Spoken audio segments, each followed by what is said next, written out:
thank you so much for your time. And actually, I was so interested in interviewing you because I was following you on Facebook and I saw that you became strictly vegan. Yeah. And your fitness routine. Why did you make such a radical change?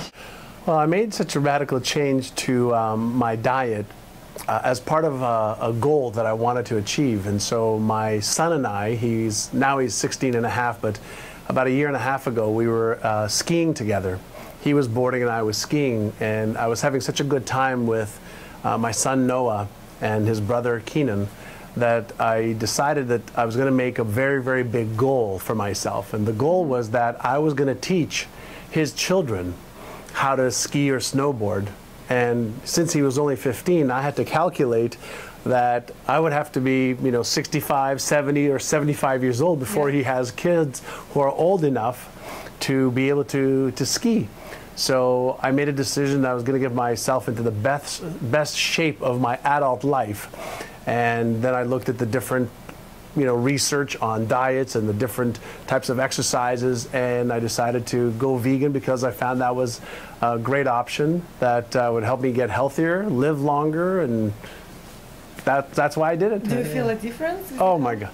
Yeah, I feel a total difference. I've lost about 22 pounds of the unhealthy weight that I didn't want. I gained more muscle.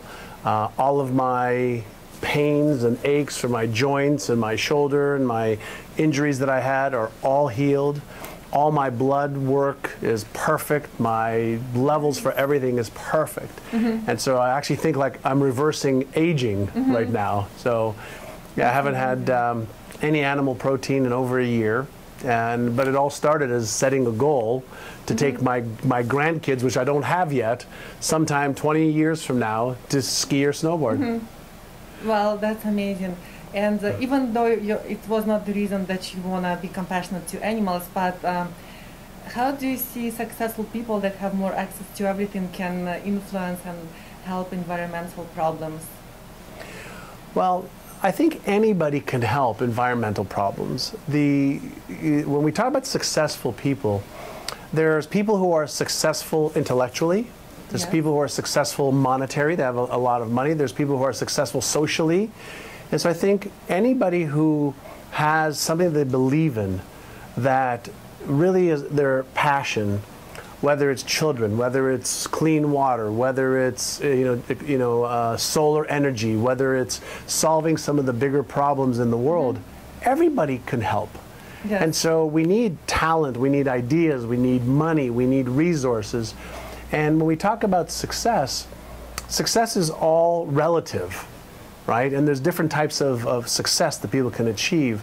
I think when we're talking about changing things in the world to make this beautiful blue planet that we live in more environmentally friendly, where we can all live in peace and have a place for us to live for hopefully millions or billions more years. Then it's each one of our responsibilities to do that, and everybody could do their part. It doesn't just take money.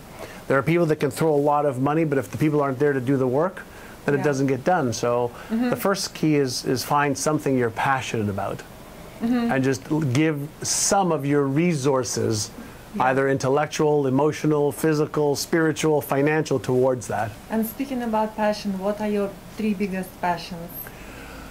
Well, as it relates to my own life, one of my passions are my children, to give them whatever they need in order to become amazing citizens of the world, and to be compassionate and loving and caring and kind, and to use their resources.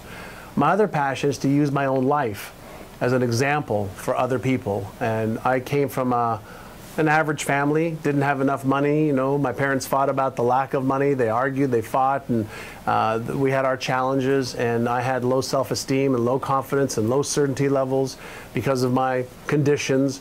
And I learned how to overcome that by being mentored, taught by other people, and reading a lot of books and finding the things that I was interested in.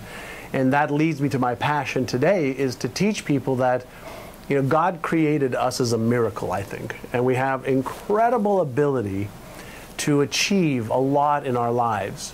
And every single person has doubts, and fears and unpleasant feelings and anxieties and uncertainties. Everybody has them. And our job, or my job, and my company's job, is to help people first recognize that there's genius within them. Secondly is, how do you overcome any of the stories, the excuses, the circumstances, the traumas, the doubts, fears, anxieties that people have? We are probably the best in the world at helping people understand that it's not your circumstances of your past that's going to determine your future. It's your decisions and your choices that you make that will determine your future. So why not start today and upgrade your knowledge and your skills of how to change and take on that responsibility yourself, so that you can see a different result in a week, in a month, in 3 months, and in a year you'll have a totally different life. About emotions, I think people are more scared of fear of rejection, so that's the biggest